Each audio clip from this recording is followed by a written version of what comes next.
ipopost ko na lang pag malalaglag ka para hindi pa tuloy.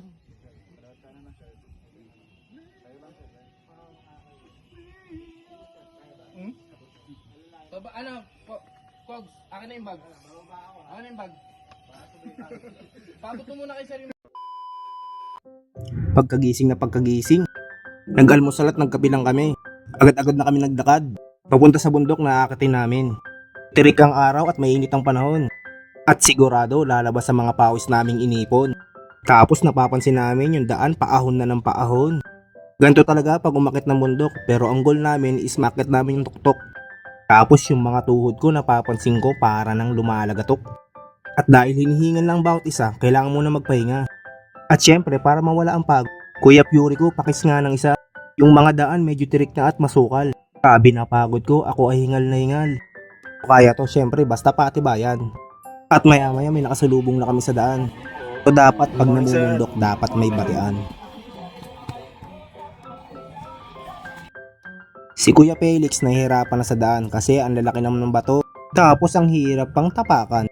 May nakita kaming view, napakaganda. At syempre kailangan na magpicture-pictura. Yung kaibigan ko pababaan na ng hagdan. Kaso napapansin ko parang nahihirapan. Masakit na ba tuhod mo kuya? Bukas pa yan malalaman. Napaka-press talaga ng kapaligiran. Tapos itong si Kuya Nelson mo gusto pang makipagsalubungan. Papahuli ba tayo dyan? Isang picture nga dyan. Napagod na naman yung mga ate kuya mo kaya nagpahinga na naman. Ano Kuya Nelson, mukhang napalaban. Sige, kaya mo pa yan. At nakarating na nga kami sa aming pupuntahan. Nakita nyo naman ang taas ng bato, naisip ko kaya ba yan? Hindi na nagpapigil sila madam, umakyat na ng hagdan.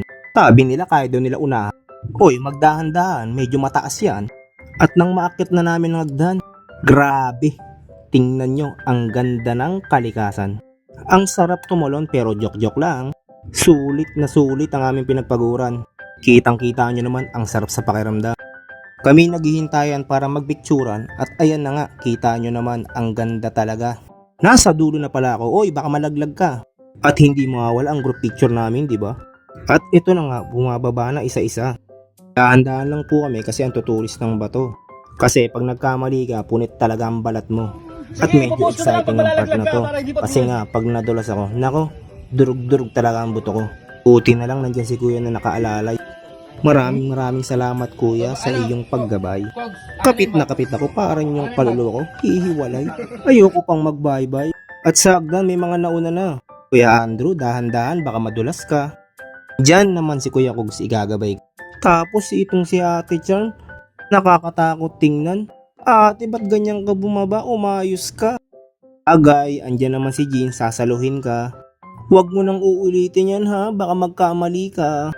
Salamat po dahil ligtas kaming nakababa lahat. Bago ang lahat, picture muna. Maraming salamat sa iyo, nagpatong rock. Sa baba naman, meron kaming nakitang buko. Tapos merong kubo. Pagkatapos uminom ng buko, dumiretso agad kami sa falls. Ang tawag nila dito ay Tungtong Falls. Yung tubig daw nito, diretso sa Mount Daraitan. Mount Daraitan, kailan kita mapupuntahan? Medyo may thrill ang daan kasi lubid ang bababaan. At ayan na sila, kanya-kanya ng babaran. At yung tubig, sarap pagmasdan. Walimlim na ang kalangitan kaya kailangan na mag-uwian. Shoutout kay Kuya. At shoutout din kay Ate Mel na naggabay sa amin sa aming mga daan. Salamat sa team na to sa solid na samahan. Maraming salamat din sa mga nanonood. Hanggang susunod. Kita ulit. Bye-bye!